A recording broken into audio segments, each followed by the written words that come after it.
Smoke signals from around the campfire.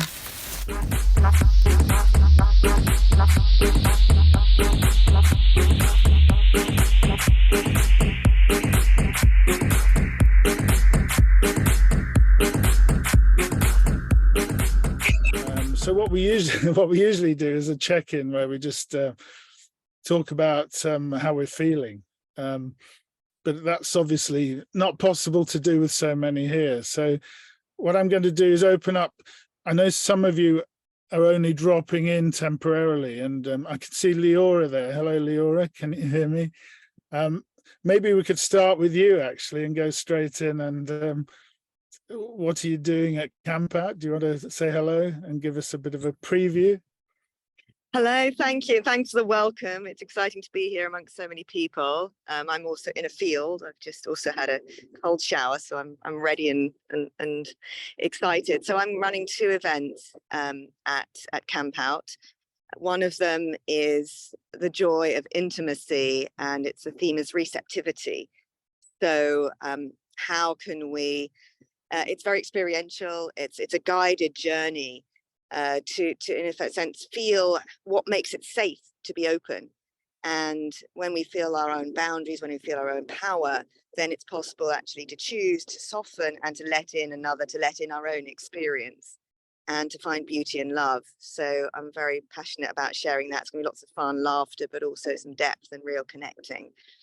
And in addition to that, I'm also running something called Soil Sentiments.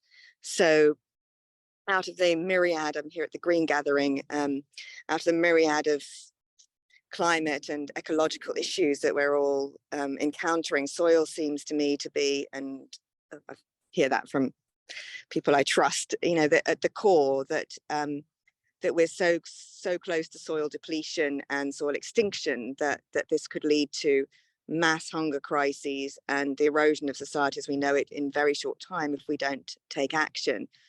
And so I'm involved in a incredibly huge and wide-ranging opportunity to save soil. But I find that most people who, we're all saturated. I don't want to speak for it, but a lot of people are very saturated. It can be quite hard to find that motivation to really understand what action can make a difference. And so this is just a workshop around our sentiments around soil and the ecological situation as a whole to help come back to gratitude, to help process those feelings and come through with a sense of joy, connection. I found that connection, again, that ties the two workshops together, makes all the difference. And then we feel our potency and our potential and our joy in contributing. So that's what I'm offering. Thank you. Thanks very much, Leora. Good to see some of the speakers here as well. Alan's just joined us, Alan Kleinhans. David Charalambous, would you like to preview your talk? Hello, good morning, everyone. Yes, I will be speaking on the shadow, which when we look at what's going on in the world at the moment, there's a lot of humanity's shadow playing out. So effectively, there's a lot of drives that we have deep inside us that we're not aware of. And a lot of the people that are very motivated to do a lot of the damage in the world that are, trying to take more than they need, trying to buy more than ever anyone could ever need, is often driven by forces outside their awareness. So it's really about understanding how we've become disconnected from our drives, understanding what our drives are, and then really claiming back free will. Because if we're not aware of the hidden influences on our behavior, then we're going to have issues. Now, this has become very important the last few years because I don't know if anyone's aware of behavioral science, but behavioral science is pretty much used by institutions and governments now to influence people. As we saw over the last 3 years, a lot of people were influenced to do many things that probably weren't in their best interests. So I think it's a very key topic and subject. Yay. That's going to be really interesting. Yeah, it gets very interesting when you see what I found, particularly on studying a lot of the deep drives, is all the things that are going on in the world will begin to make sense. And when you see people, there's this thing called the hungry ghost in psychology, which is is, for instance, if somebody is wanting to lose weight, but they can't stop eating, they're not eating because they're hungry, they're eating because they're trying to fill a hole. And whether that's food or drugs or money or cars or possessions or whatever, the person's not aware that that hole cannot be filled externally. And this is where the question comes up, you know, does all change come from within? And pretty much it is, because as a species, we're trying to fill ourselves externally. And I think that's the issue that we need to address.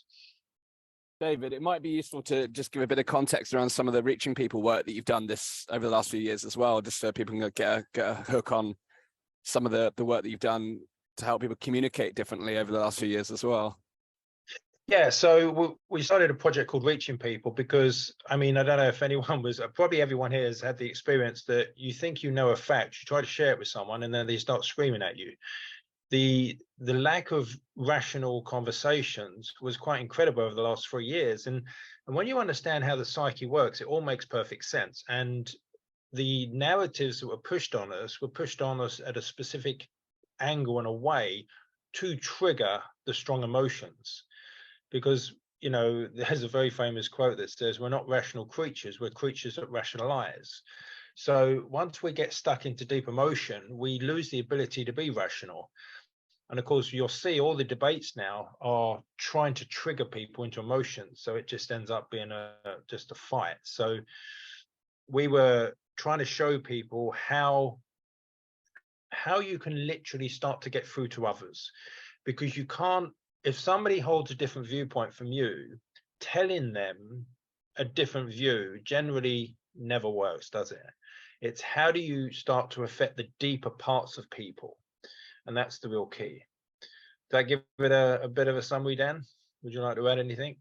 No, that's great, David. I think, you know, one of the key things is reconnection this year at this year's Campout, and obviously our ability to communicate with one another in these times where there's such tension is so important. And I think there's a lot of people, I did an episode on the podcast talking about self-censorship right now, because I think a lot of people feel so stifled by what's happening in the wider world and the potential reactions that they may face, that they hold it within. And obviously when we actually suppress anything, whether it's an emotion or how we feel or think about things, then that can have lasting consequences. So I think the work that you've been doing is pivotal on a number of layers. Firstly, understanding, you know, how those mechanisms have created that scenario, and, you know, your deep insights around psychology and behavioral science have really helped to overlay the layers of how we find ourselves in the situation. But then you're also offering a remedy in terms of how people can reconnect with others. And indeed, through the work through the shadow, you're speaking about really about reconnecting to ourselves first, and then by virtue of being able that's the key point. Yeah, and then having that connection enables us then to have deeper connections with others. Yeah, well, that when you were speaking there, the first thing that popped up when it's reconnecting, the first person we have to reconnect with is ourselves. Now, what's really interesting is that it's not the easiest thing to reconnect with yourselves, because so many of the deep drives are so unconscious, because we don't have conscious control over them because they're too important. So, you know, the fact that we need to eat, we need to do all these things, they're the drives that are constantly running. Now, what I've noticed is that a lot of people really don't know how they feel.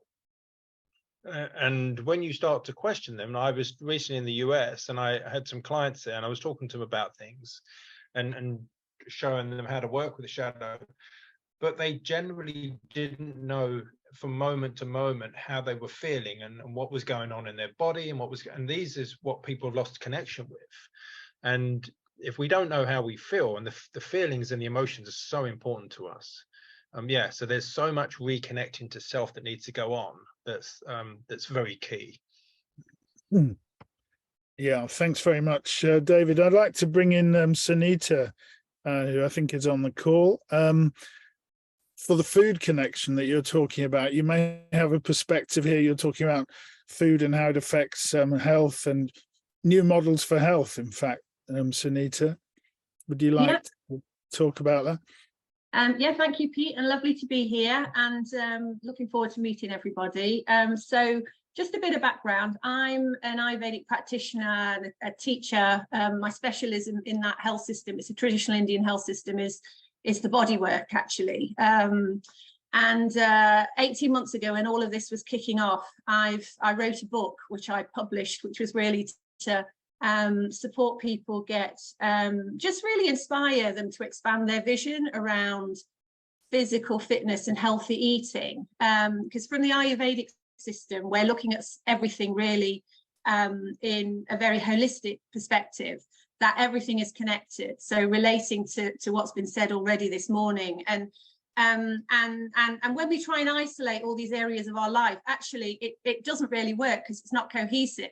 So it's an integration of, yes, nutrition is one aspect of it, but it's much deeper than that, because it's also the qualities of food and how the qualities of food impact our health as well. You know, soil comes into that, how food is grown, where it's grown, seasonal, all of these aspects. But actually the talk that I'm giving, which is called Creating Health Habits, it's much broader than that, because actually we're all individual. You know, it's not one size fits all, and where some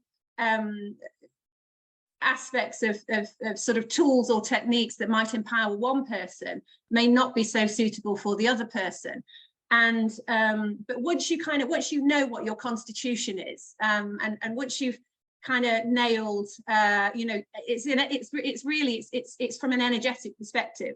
So ultimately, you know, we are nature. We're connected to nature. We are nature, and we have, you know, we're all showing up in the world in our own unique way. So the talk is very much about, you know, supporting those that are there to understand that mind-body connection, but also then how we have these transformative tools which are within nutrition, which are within herbs, which are within yoga, meditation, breath work, you know, various different practices, which are completely individualized to the way that we can operate in the world.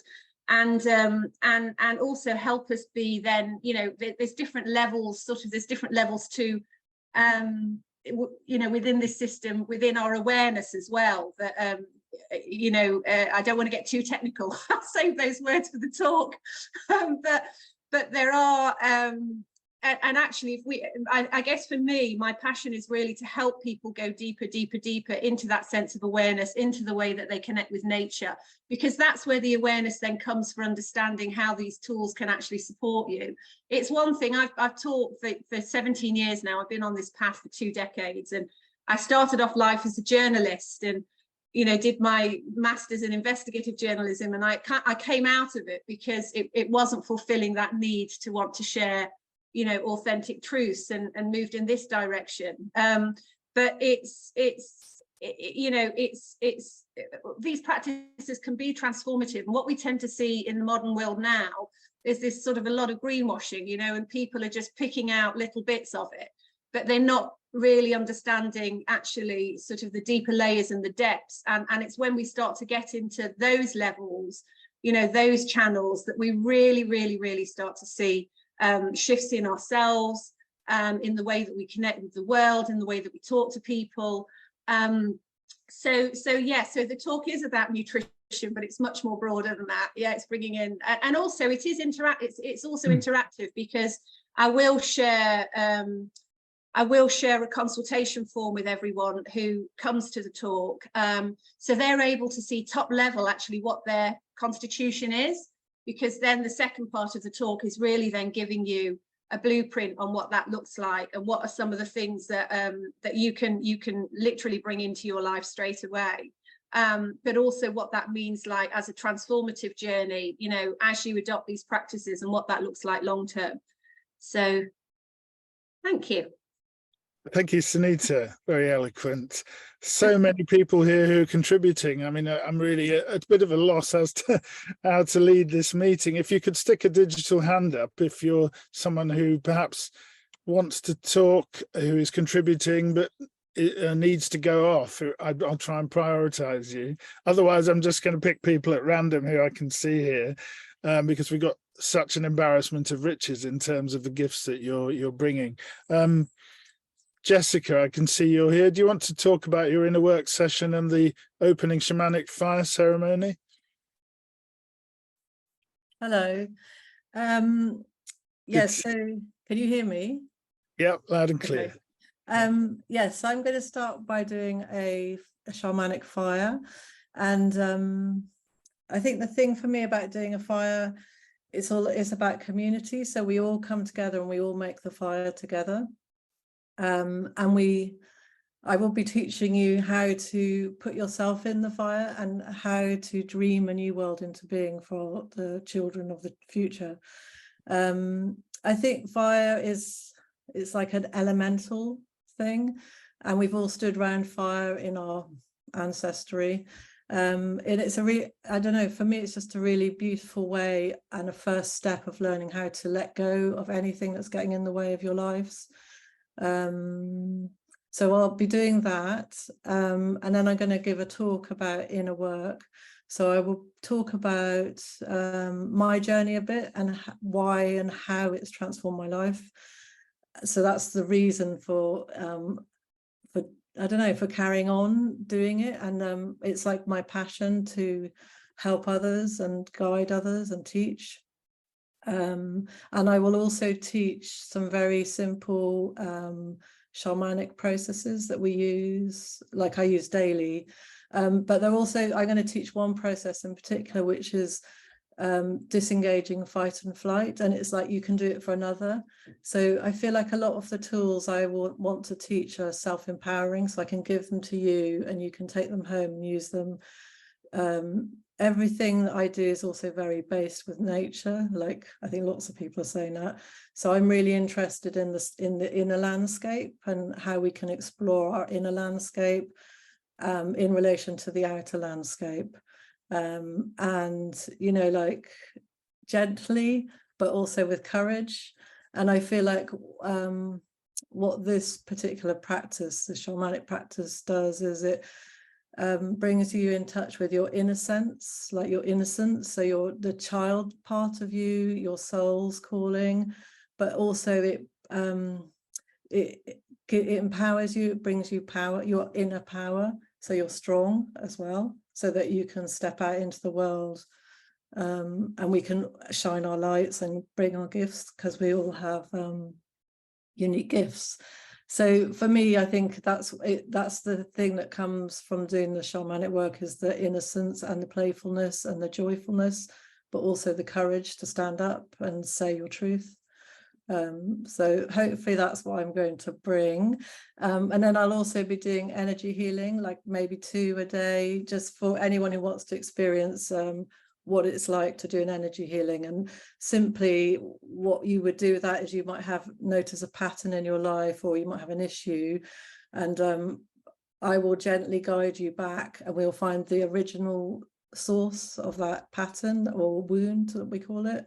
And it's shadow work, and it's like where the wound is at the time of an overwhelm or something traumatic happening, a part of us splinters off, which is our soul, and it's completely untouched by any wounding, so it becomes our grace, and we call that back so that we can bring the grace into our lives. I don't know, is that enough? Does that make sense? That's brilliant. Thank you, Jessica, Okay. very much. Looking forward to your sessions. Okay. Anastasia, would you like to talk about the trauma release exercises?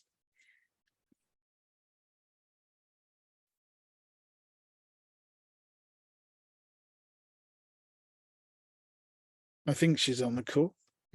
Oh, sorry, it was me.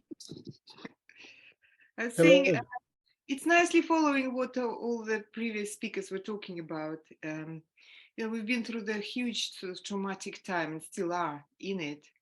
And I personally find myself in a state of continuous sort of sympathetic arousal all the time, which is unusual for me. So I thought, well, you know, trauma release exercises, a really simple set of exercises. I don't know if you're familiar with that. It's kind of became quite popular recently.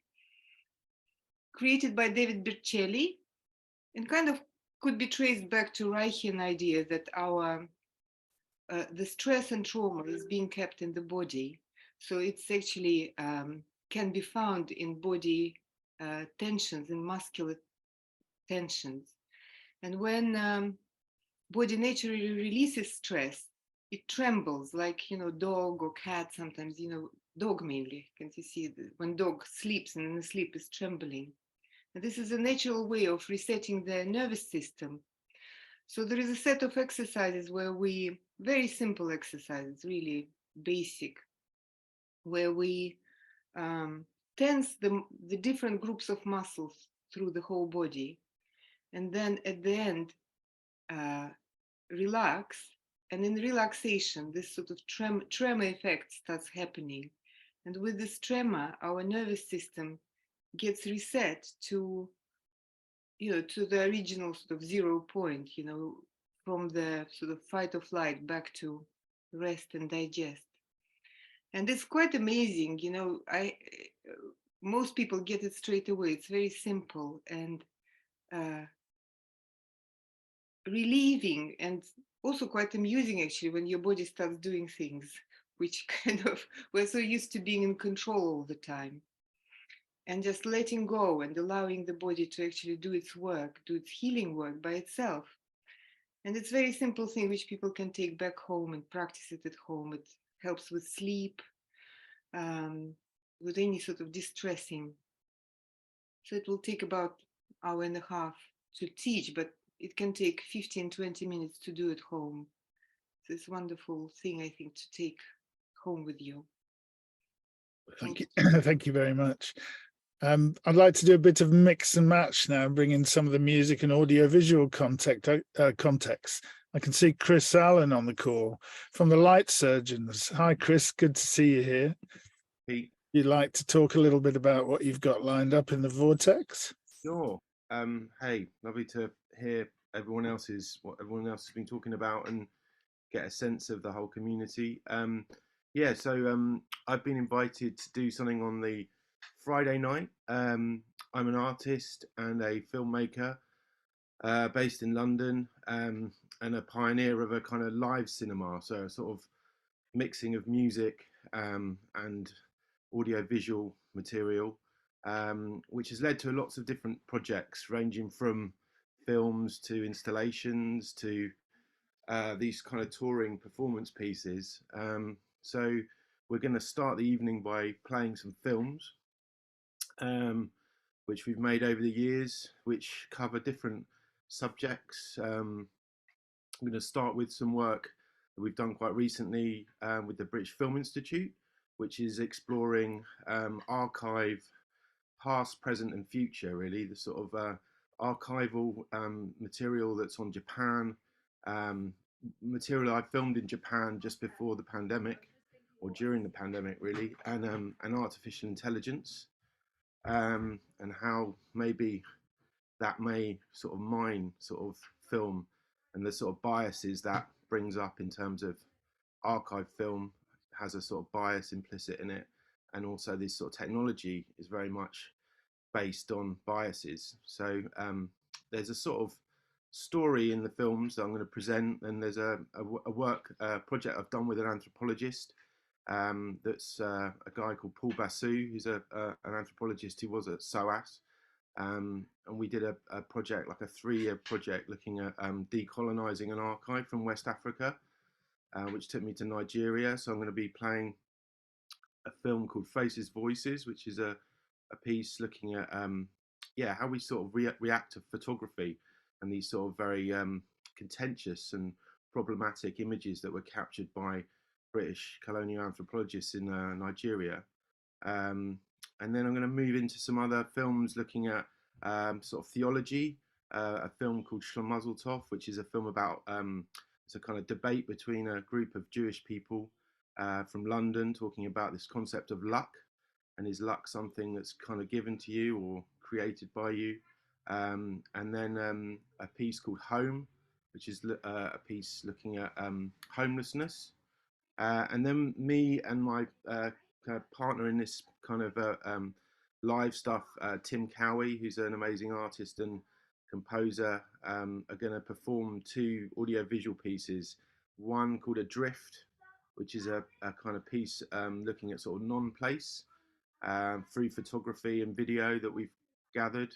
And then the final piece we're going to show is a thing called Atemporal, which is a sort of tribute to John Berger, the sort of writer whose book Ways of Seeing was sort of an influence on both me and Tim.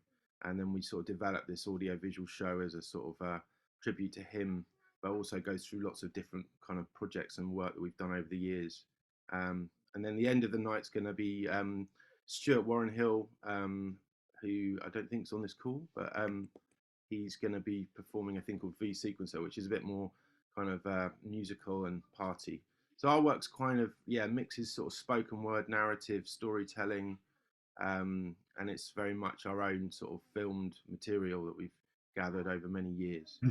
So we're really excited to be at the event, and it's really lovely to hear what people think, and hopefully there'll be some sort of debate and talk during that, the films and stuff for people to kind of engage with it basically.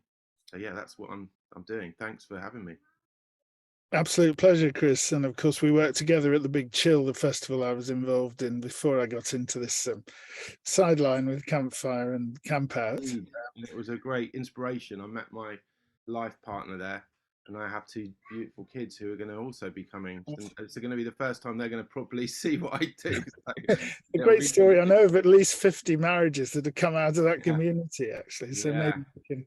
But it's also great to have Stuart there. He was a headliner at the Big Chill with Hexstatic, and recently with the Holotronica work, he's been doing absolute pioneer in the audiovisual world, like yourself, really. So it's a real pleasure to have you there. Great, thank you. Musically, Julia Palmer Price has been very much central to Campfire since we started, and her and her cello will be in attendance at Campout. Hi, Julia. Hi. I'm very excited to hear, and also witness the kind of fruition of what started as quite a small but really powerful idea. So it's amazing to hear what you're all saying, and I'm delighted that I can attend. I'm sort of having to juggle lots of festivals and family parties, so I may only be there on the Sunday, but I'm like longing to be there from the beginning now. I want to come to Jessica's Fire and be part of the intentionalizing of the festival. And whatever happens, I will, when I perform on the Sunday afternoon at lunchtime, I will be tuning in to everything that has occurred, and hopefully how I work is, I obviously work musically, I work magically, I use mantra-infused songs to kind of land us all where we're at, and hopefully kind of finish to release the chaff at this time of Lammas, because the Big Chill always happened at Lammas. So this time of year is really an amazing opportunity to kind of reflect and review everything that we've created from the seeds of last year's harvest. And then, the successes and the failures, and then taking the seeds from this year's first fruits and the continuing harvest to think about how we will seed the future. And I will definitely be bringing seed songs. And so I hope that my little offering of, family, seasonal sing-along songs, hopefully to uplift and inspire, definitely interactive. No one in my audience is allowed not to sing. I'm looking at all of you now thinking, maybe we should do a little, okay, so there's 3 little M's: magical, musical, meditation, any other words that you can think of beginning with M. And I just want you to just, at this moment, reflect on the juicy fruit of this time of year. And I want you to just salivate and just give me the most beautiful Just think of anything that really lights you up and give me a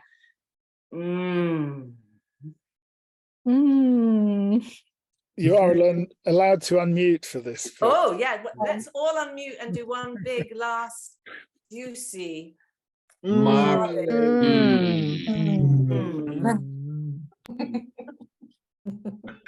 And then you just take that, bring that back into your heart and know that this is going to be a very, very beautiful camp out. And I give massive thanks to Pete for holding that vision.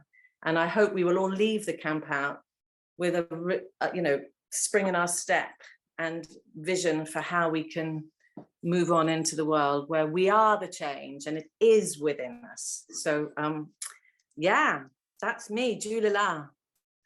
Hope to meet you all. Thank you, Julia. Very much looking forward to your session on the Sunday lunchtime, I think it is. Yeah. You could crop up in the finale. Do you remember the finale in Frome 2019? I do, and actually that was my birthday, wasn't it? And I also will try and remember the Campfire anthem that we all wrote together in an interactive evening performance. So I'll bring that as well, definitely in some form. That would be wonderful. Yes. And I do remember Andy Bracewell, bless him, who left us at the end of last year, writing at least one of the verses of that song that we. Oh, Andy, yeah. So we will connect with spirit, with ancestors, with everybody. They'll all be with us. Yes, indeed. Thank you. I'd like to bring in Chloe. It's good to see Chloe and Christian D'Souza here. How are you doing, Chloe? Hello. Pete, before Chloe comes up, is it possible? I've just messaged you a couple of times. William Keat has to drop off in a few minutes. Is it possible he could jump the line? Sorry, Chloe. Sure, Dan. Let's hear from William. Good to see you here, William. Back to you in a sec, Chloe.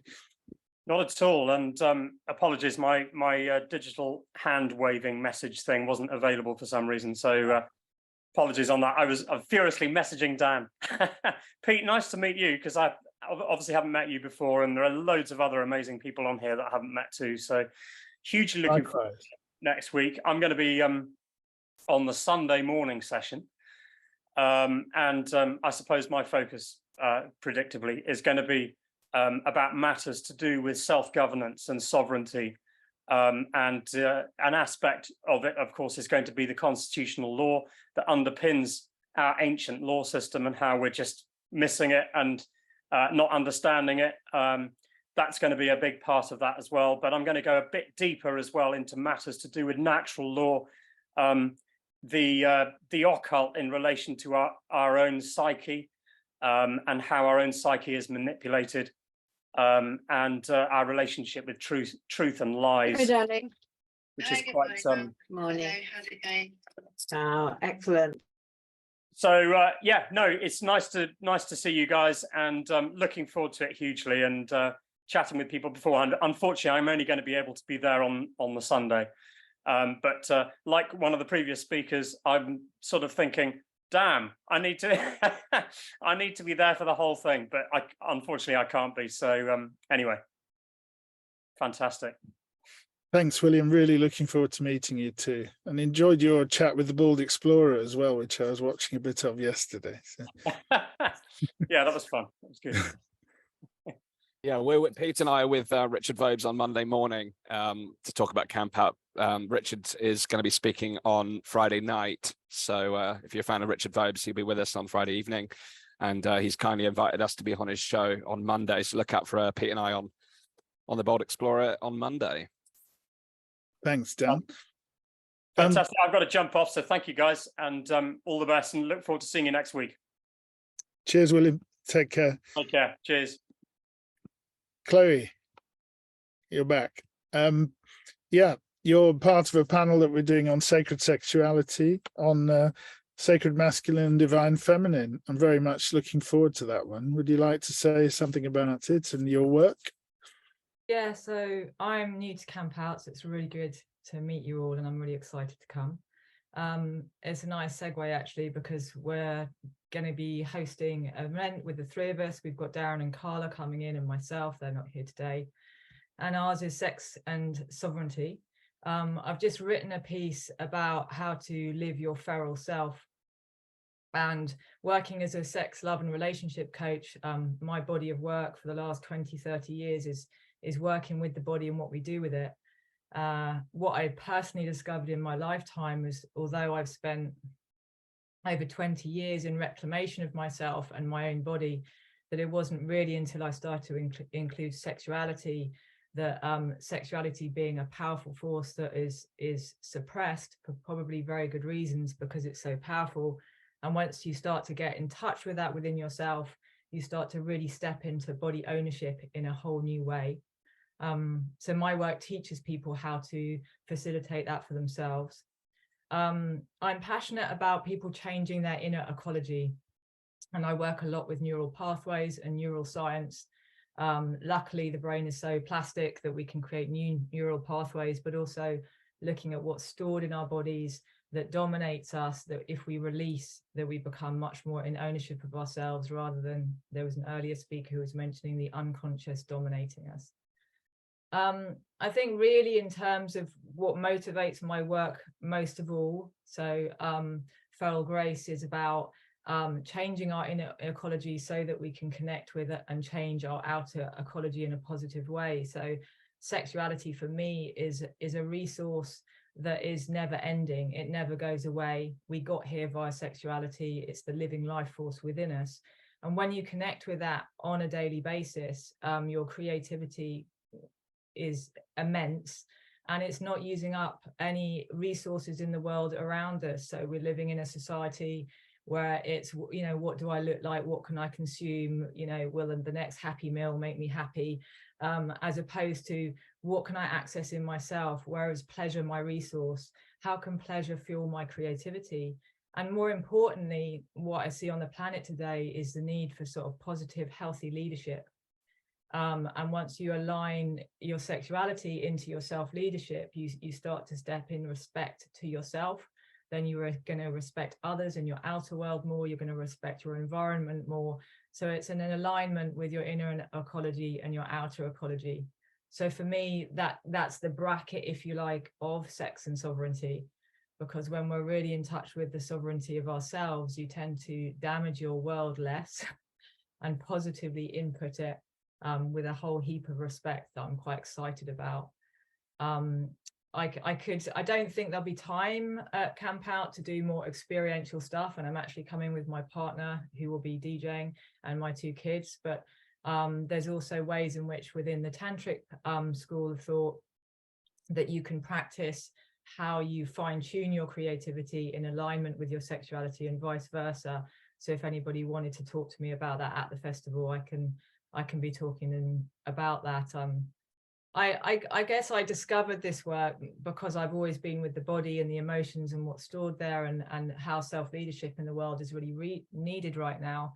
But also there's so much damage around relationship. There's so much damage around sexuality. People are carrying such a lot of trauma. And I think given it's a natural resource within all of us, I'm very interested in clearing up all of that area, which is a massive project globally, to bring health and respect and the sacredness to what this life force energy is, and how to move through the world with that in a healthy way. So that's what I stand for. Darren and Carla will be bringing their nuances around that. Darren works, as I understand it, much more with the energetics within the body. Carla brings a lot around healthy masculinity and how that moves in the world. So we're really very much looking forward to sort of contributing to Campout. And thanks, Pete, for bringing us in. It's going to be exciting stuff. Very much looking forward to that session. Thanks for articulating so eloquently. And your partner Christian is here as well. I'd love to talk to you, Christian, about a session you're doing in Vortex. Yeah, thanks Pete, and thanks Chloe. I really enjoyed hearing you. We're in different rooms in the house. So I want to say it's amazing hearing all these people that come representing the names that I've seen on the posters, and feeling as many people have said, the richness of what's coming. And so big respect to what you're putting together, Pete, and the long lineage. I really enjoyed hearing you, Christopher, talking about your work. I remember seeing you, the Light Surgeons, in the 90s in London, and I haven't seen you for ages. And it was like, when I saw you on the post, I was like, oh, wow, this is great. So I feel very inspired by that. My role is around movement. I'm an artist and a facilitator. I'll be bringing a session on the Saturday night, which will be basically dancing. I work with the 5 rhythms and another practice called movement medicine. My role, I guess, is around embodiment and the various different levels of what happens when we get into our bodies through moving, particularly with music, sometimes without music, but this will be with music. What happens when we get together as a group and raise energy and work with energy through moving our bodies. What I love about dancing is that it's fun, it's pleasurable, it can be deep, it can be light, it can be very private and solo, it can be very communal and collective and connective.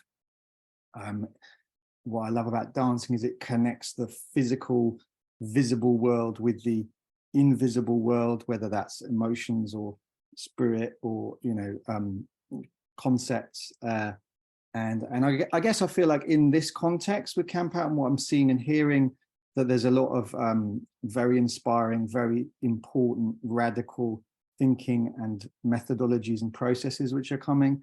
I just want to create a space where we can kind of be in the movement and the music of that and the sort of the digestion and the integration. So it'll be Saturday night, so a lot will have happened, more will happen. But I'm looking forward to kind of creating a very simple ritual. I work a lot with ritual, with a sort of shamanic or Taoist lens. So I want to create a space where we can just be together, and I'll play some music. I'll give some very simple maps to help us go deeper. And yeah, I guess the other thing I would say is around music. One of the things I love about holding dance spaces is being able to bring a variety from very organic instrumental music that's made by people with their bodies with instruments, and then blending that with the type of digital technological creativity that is very much a phenomenon of the 21st century. And for me, that opens up the possibility of working with those energies, which for me, my perspective is where we need to go right now, is bringing those things together and working, sort of sorting like what's useful and what's not useful, you know, and in a way alchemizing the natural, physical, organic, and like we're doing now, the technological and the possibilities of the future, you know. So going forwards, but also bringing everything from behind, you know. So yeah, there we go. That's a little bit of a blurb. Happy to meet you all, or meet some of you. Looking forward to it. And yeah, big thanks again. Thank you, Christian. Been really enjoying your mixes. Maybe you'd like to put something in the chat with a link to where people can hear some of your mixes. Oh yeah, sure. Yeah, love to. I'll do that now. Thanks. Alan Kleinhans was with us last year at Campout. Good to see him back again. You're doing one of the first sessions, I think, Alan.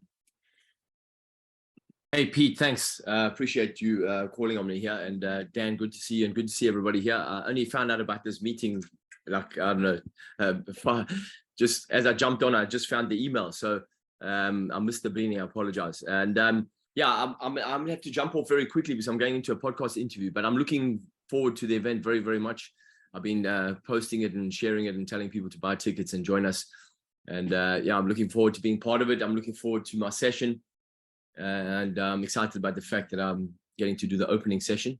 So yeah, it's going to be good fun. I've got some great stuff lined up for you, and we're going to be taking care of very similar to someone of what the other people have already said here. You know, all of it, life unfolds, you know, through our own perspective of it. You know, we don't see the world as it is, we see the world as we are. And the last 3 years has certainly brought a lot of people's trauma to the surface individually and collectively. So I've got some great practices lined up in my session to help us really dissipate and dissolve a lot of that trauma in ourselves and collectively. So I'm looking forward to being part of it. Thank you, Pete. Appreciate it. Thanks very much, Alan. Matt Coldrick is here, I believe. I saw you've joined us, Matt. Can't deny that. Glad to hear you can't deny it. How's it being back in England after the heat of Greece? It's very strange, and also very refreshing. It's a bit of a pilgrimage for me in a way, because I've come back to the family home for the first time since my father passed away last year, and the experiences that I've been having, although I came back with a little bit of trepidation, have actually been remarkable, life-affirming, and quite mystical. And I'm going to just talk about one particular experience in a minute to hopefully illustrate where it is I'm coming from and what I'm going to be talking about on Saturday, I think it is, in the Woodland area. For those that don't know who I am, I'm a musician. My musical project has been called Pan Electric for some time. I also make healing music and have been involved in various forms of mantra and ambient meditation music for a number of years. I worked as a session guitarist and then I guess you'd say a soundtrack composer. And through the various experiences that I had through the music industry, stepped away and got more and more involved in a much more sort of esoteric path. Chloe, you had the expression inner ecology earlier on, which I love, and it parallels a couplet that I've stolen from Pete and myself's yoga teacher in Greece, Esoterico Cosmo, which I'm claiming as an album title. Esoterico Cosmo is Greek for inner world, and it really encapsulates energetically the kind of stuff that I'm trying to do. And I'm really interested in the bridge between the subconscious and the conscious, the gateway between the two worlds, because I think actually that is the place to be. I think so much occurs, and so much seems to have been written over thousands of years about mastering and managing that gateway. And it's come to me through music and through musical experiences. What I'm talking about on Saturday is creativity, mysticism, and the subconscious. I mean, that's vast. It's absolutely vast. What got me into the idea of using the word mysticism comfortably, because it's one of those words that gets bandied, I think, controversially, and claimed by various groups. It's also attributed to a lot of historical referencing with spirituality. I came to it through a project that I worked on last year. I was the audio producer for Gorton Monastery up in Manchester, and they were doing an immersive audio tour of the monastery. It was an English heritage project. It was well funded and a real pleasure to work on. And I learned an awful lot about the boundaries of conventional spirituality and religion, and a very interesting mystical world that has coexisted historically. Esoteric Christianity, perhaps. The monastery was built using Franciscan related sacred geometry, and it's full of hints and clues and inferences of an empowered world that is available to, or was available to, a select few. And I think what an awful lot of us are doing at the moment is tapping into, through our various experiences, some traumatic, some otherwise, into this sense of we actually have an awful lot more power to share and to give. And we are perhaps being offered forward as facilitators of that in our eldership. You know, we're putting together the sum total of our experiences. And many of my experiences are sort of car crash, traumatic, crazy things. I look back sometimes and I have to remind myself that the sum total of all my education is all the things I've got wrong or struggled with or been challenged by, but every single one of those has yielded something very useful. So I'm going to try and join some dots together on what creativity is, what mysticism is, and perhaps hint towards some areas that we can work on in that gateway between the conscious and the subconscious. And because music is my medium, I'll relate a lot of that in terms of musical practices and musical experiences that I've had. The Gorton business was interesting because one of the questions that came up in the conversations about how we do this immersive tour was, what does it mean to be a modern mystic? What does it mean to be a modern mystic? And I thought that was a beautiful encapsulation of the searching that I've gone through, and I think a lot of people have gone through.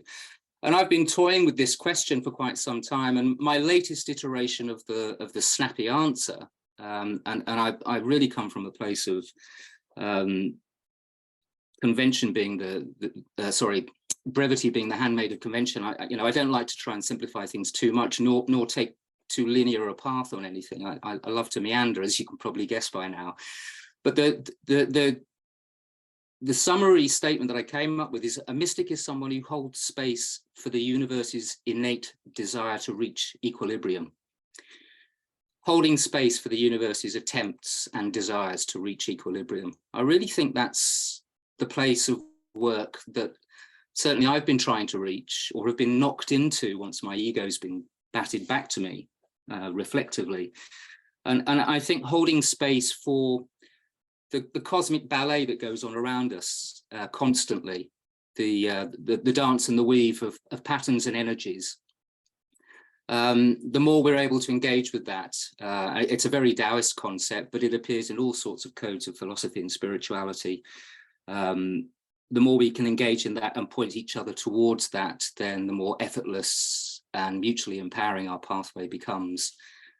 So that's my topic, that's my territory. I'm just going to relate one little personal story to you, and all of my talk will be through anecdote and personal experience. It just feels so much more relatable than for me to, offer you a handbook or a perceived handbook of wisdom.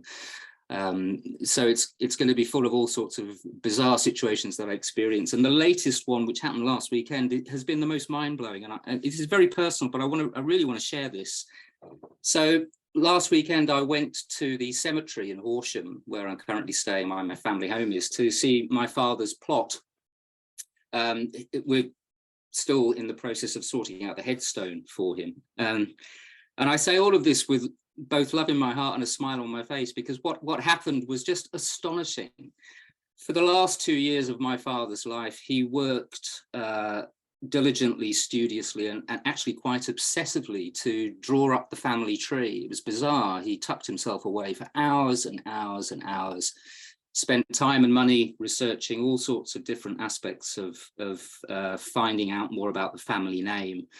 And Coldrick comes from the name McGoldrick, which is Irish, and they were the fierce poets of County Meath, and I really hold on to that bizarre sense of identity in myself. So he researched and researched and researched, and managed to get back to, here on a piece of paper that I found in his office where I'm currently sitting, he got back to 1775. So Thomas Coldrick, who was around in the late 1700s in a place called Much Marcle in Hereford. You might know that area, Pete. Where Western Cider is based. Oh, right. Well, that says an awful lot. There will be Western Cider at Campout as well. Okay. Yeah. So Dad managed to research all the way back to the 1700s. Not a remarkable distance in terms of genealogy, but enough for us to sort of fill in some detail about the family history and this village of Much Marcle. And Thomas Coldrick, who married a woman called Jane Gwatkin, Gwatkin. That's as far back as he got. He kept going on about Much Marcle and Jane Gwatkin every time I came to the family house over the last 2 years, or talked to him over Zoom from Greece, where I spend most of my time. He always mentioned it. And it was almost, it was just, to me, it was a sign of some strange obsession. But, on this path of contemporary mysticism, we are learning to look at patterns. We're learning to recognize the shadows and the interesting stuff that goes on in between the more linear facts.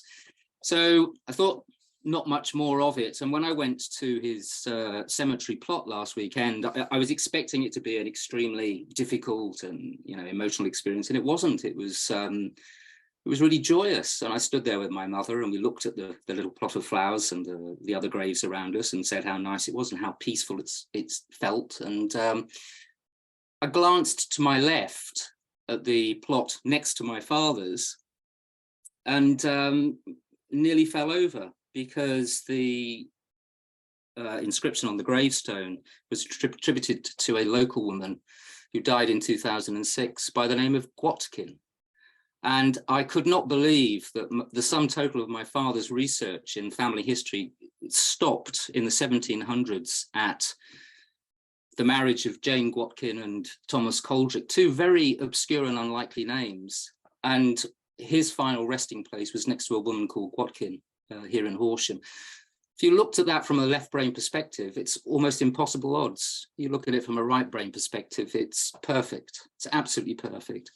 So that's the kind of territory I'll be going into and the anecdotal world that I'll be sharing with you. And I can't wait. I really feel like I'm in the right place at the right time with this experience. And thank you, Pete, for putting it together. Thank you, Matt. And coincidentally, Watkin is the name of another famous cider producer in the Herefordshire area. So the cosmic ballet might be fueled by cider on occasion. Thank you very much for your contribution. My pleasure. Hey, well, it will be now that we've announced the cider bar in the woodland area. So that cider-based fuel will certainly be a possibility. Yes, and talking of the woodland area, I see Tess from our crew is on the call. Hello, Tess. Pete, could I very briefly jump in because my family are waiting for me Sure, to leave, so yeah. I'm going to have to run. So thank you everyone for being here, and thank you to the Elevate community who've joined and peacefully hijacked Pete's Campfire community Sunday sessions. Deemed Campout Cafe today. What I hope you'll hear from the session this morning is there is a rich tapestry of offerings that really, in my view, culminate to be the key ingredients towards something that Pete and I are very passionate about, which is building or sparking a counterculture movement. Because I'm sure many of us are here because we feel a deep connection with the problems in the world that we are dealing with, the state of humanity, and have a yearning for something more and something better and brighter. And I think what's evident from today's session and from all the planning that we've put together to host this event is that there is an intrinsic relationship between one's own personal awakening and systems change itself. And that every single part of the experience in itself is like a kaleidoscope of what is necessary in order to, when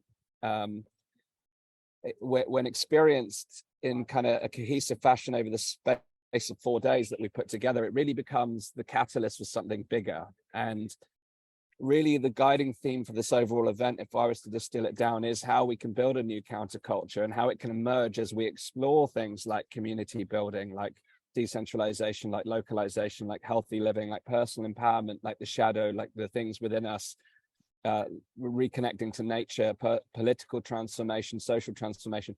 All of these ingredients, I believe, are essential in building a counterculture to offer a different path to what we are currently facing, certainly in the Western world and the wider world. So I'm deeply excited and privileged to have been part of this experience last year, and Pete invited me to co-create this year's experience. And between us, I think we've really curated a fascinating program of experiences, which you've heard about some today, and there's so much more. So I'm really excited to spending 4 days with you this week. I'm down on Bournemouth Beach at the minute where I live, and the sun has been shining. It's been a beautiful morning. The forecast for next week is amazing. So the final thing I'll say to you is, if you've been energized by today's conversation, please just help spread the word. Tell your friends and family that this is happening, because it's an experience that you will never regret. This is going to be a transformational experience on so many levels, individually and collectively, and I do believe it will be that spark to something greater. So if you feel the call to be there and you haven't got your ticket already, then please do make the decision to join us. It will be lovely to see you there in person. And yeah, please do share what we're doing. I do think this is a really important event at a really important moment in history, and we have an opportunity to play our part in making history. So that's the invitation. Thank you to Pete and the Campfire crew for hosting this event this morning. And thank you to all of the Campout team and crew who have been here with us and helping us to forge this year's event. And thank you to every one of our speakers and performers who have shown up with us this morning to be with us, and every one of you who is here either attending or listening this morning on this beautiful Sunday morning. So thank you very much, and I look forward to seeing you in person at this year's Campout. So I'll say farewell for now, and handing back to you, Pete, and I'll see you very soon. Cheers, Dan. The clouds look very surreal behind you, so enjoy your day in the sunshine. Thank you. At the beach. It's a beautiful morning. All right, thank you. Temperatures are projected to be up to 28, I think, on Thursday. So we'll have a warm start, and then it cools off a little bit, but plenty of sun throughout the weekend. So indeed, summer is back. Yes, just in time. All right, so I was going to come to Tess to talk about the woodland area, and then we'll go over to Wendy, who's doing the drum circle. So Tess, are you with us? Yes, I'm here. Good to see you. Hello, everyone. How's your weekend been? Well, I've been at the Jam for Freedom Festival, actually. I got back, I left early this morning, and I'm just so proud to be part of this event, and I'm really looking forward to meeting all of you. And also, I'm really honoured that to be among such a notion of knowledge.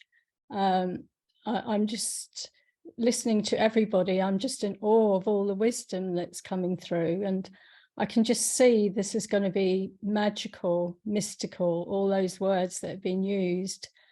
And so I'm somehow been nominated stage manager of the woodland space, and yeah, I'm really looking forward to it. It's nothing complicated. We're going to keep it simple. It's going to be like a rustic Zen den. I just want it to be a peaceful, safe, harmonious environment that where we can all bathe in a flame of space, as I think someone said earlier. And so it's really just, we've got the cider bar, as Pete mentioned, which is basically all these premium ciders, which I'm sure Pete will fill you in on. And we've got some lovely people. Some of you have been here today performing. And we've also got spaces for anyone who finds their voice over the weekend, and who, I mean, I'm sure we've all got so many skills, talents, things that we can share with others. And so the woodland space will be that space where you can just be. That's what this is all about, I think. Just be, be in nature, be connected. I think someone said reconnect with self. And yeah, just most of all, have fun. That's the most important thing. Yeah, that's it really. I'm really looking forward to meeting you all, and yeah, connecting and creating something magical. Thank you, Tess. Yeah, and the spirit of co-creation, I think, has been at the forefront throughout this event. How roles have taken shape for different members of the team. You've become the person at the woodland, and there'll be some open space there as well. Also the cider bar, which I've now got up on screen, which has just come about in the last week, actually, where you said, wouldn't it be nice to open the bar? We've got a good bar space at the woodland. So we've got, yeah, some of the best sort of organic ciders in the country, I think, there. So I'm looking forward to that.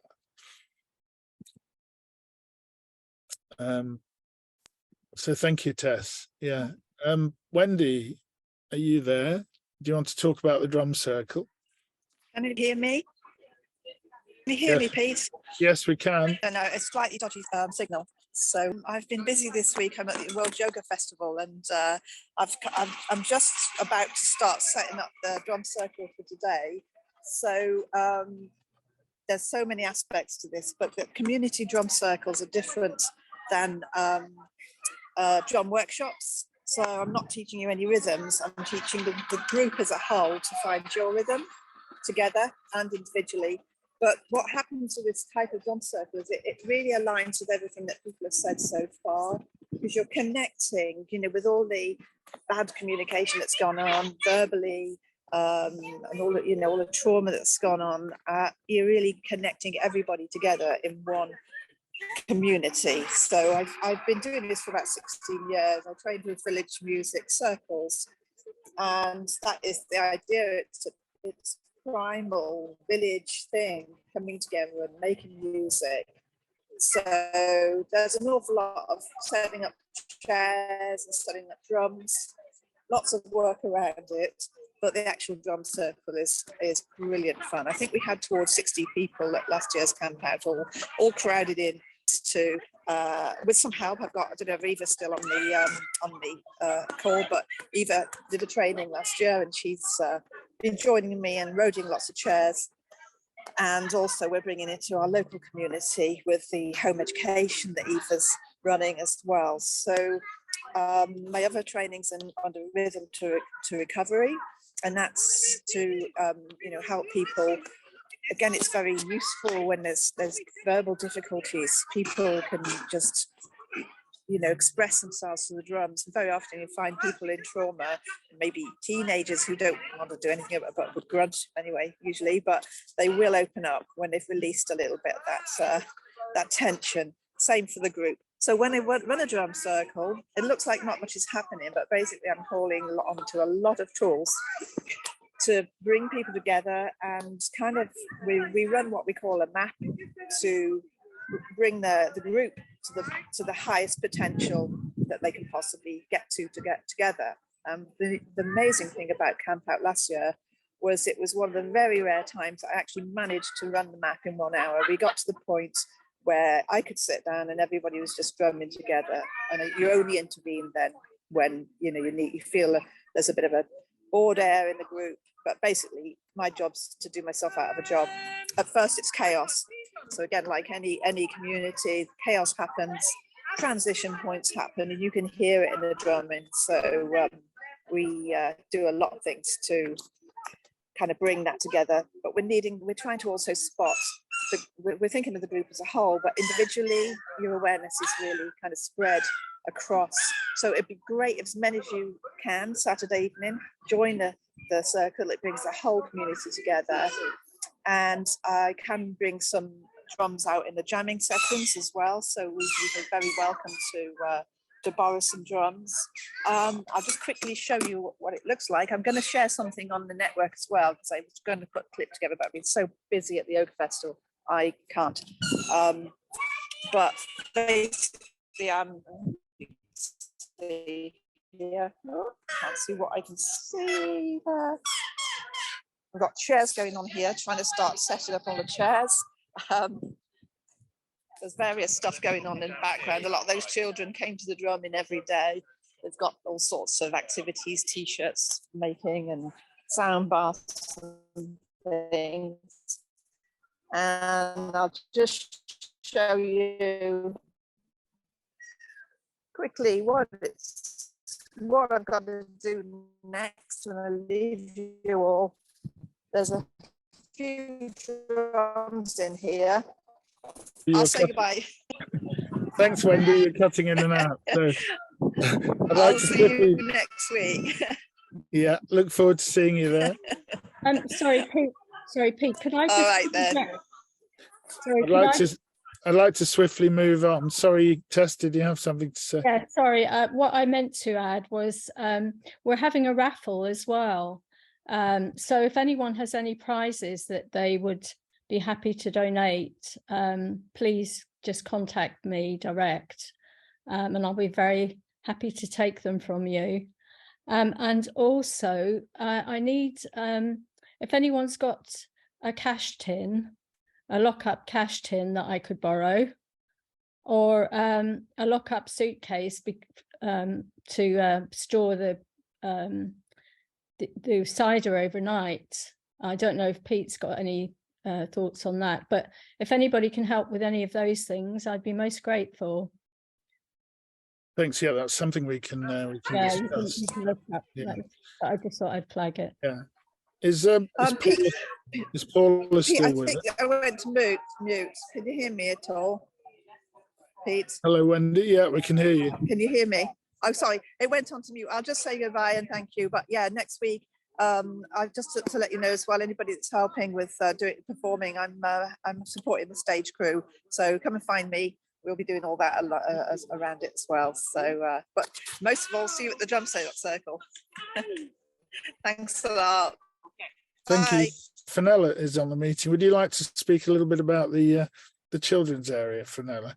Hi, yeah, I was just looking for somewhere to raise my hand, actually, that hand, but I can't do anything but do the real thing. Hello, yes. So yeah, I've just letting everyone know that we are going to have a program. It's been quite flexible because there's been a few changes with regards to volunteers, and people are popping up all the time in my feed, so offering their help. So we will be having probably lots of different activities to do with the woodland, in the woodland, with natural materials, old-fashioned games, as well as there will be some craft activities because people are going to bring lots of stuff along that they have themselves, and probably some giant games as well. So there's going to be something on for 3 days, morning and afternoon, for games and craft activities. So there'll be a variety. We're looking to have crafts for one part of the session and games for the second part of the session, run that twice in a day. Of course, these are starting points, so we're not insisting on any of these things going anywhere except for where the children want them to go. Brilliant. Thank you. Thank you. That's great. Ken, greetings from across the water. How are you? You've got your pom-poms out. Yeah, so I hope someone can take a picture of me today, as usual.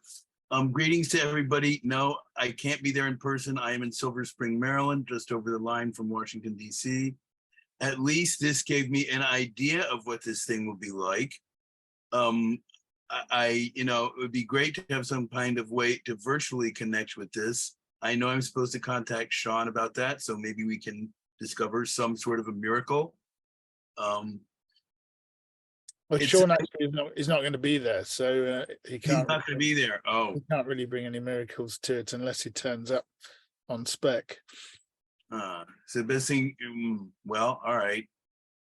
I don't know if you can post some video clips or something. I don't know if there's any way for me to actually participate in real time.